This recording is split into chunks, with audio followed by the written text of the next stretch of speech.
Guys, andito tayo sa Paris, France at ang nakikita nyo sa aking likuran ay ang magandang Eiffel Tower.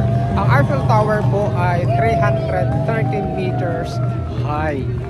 Katumbas yan ay 81 story buildings.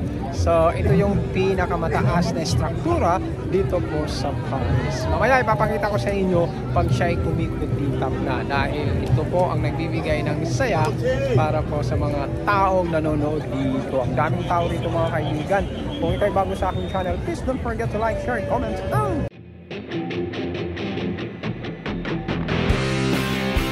Subscribe para updated ka sa mga upcoming videos natin.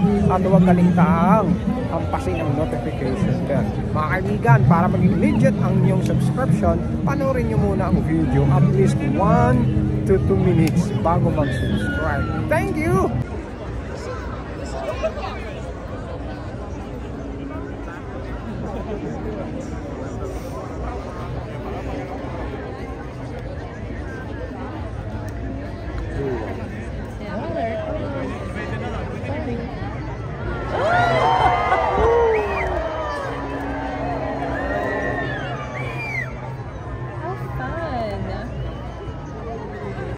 Guys, ito na yung pinakaantay natin.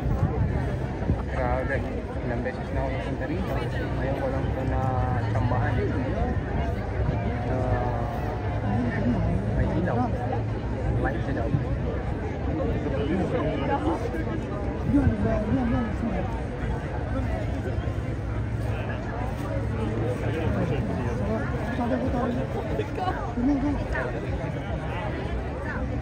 Tawa rito.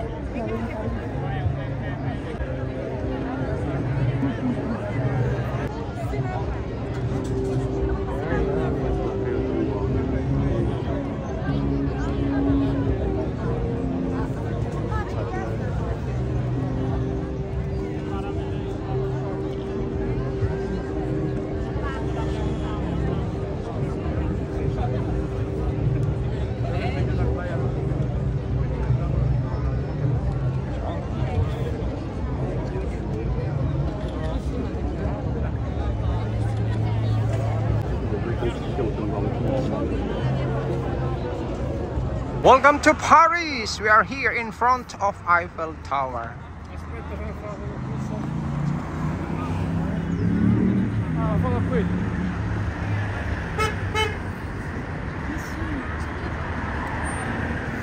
So guys, maraming mga tao rito. Ito yung pagitan ng mga sasakyang kaliwat kanan at dito kami po sa white lane at kami po ay nagpapapicture dito at dito ginaganap minsan yung ramp modeling dito. So ngayon papakita ko sa inyo yung kapaligiran dito. Maraming tao ngayon po dahil maganda po ang panahon. So there you have it mga kaibigan. Ikot natin ng konti.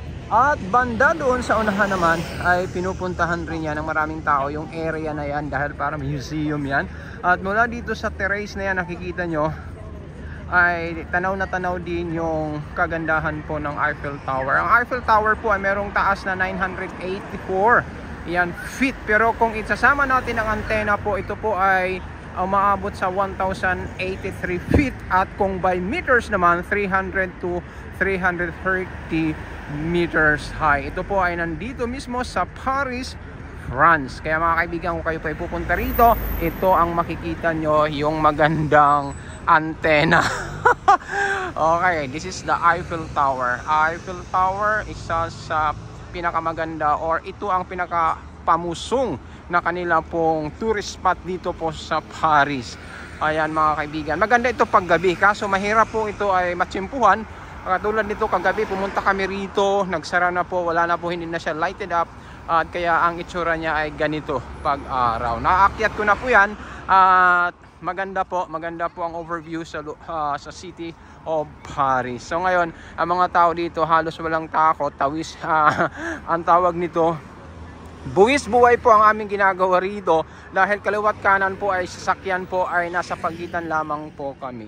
So ayan po mga kaibigan, kanya-kanya pong post, kanya-kanya pong kuha ng picture dito, video para po syempre remembrance po. So maraming salamat doon sa mga nanonood nito. Shout out sa lahat ng mga viewers natin saan man kayo bahagi ng mundo. Let's go!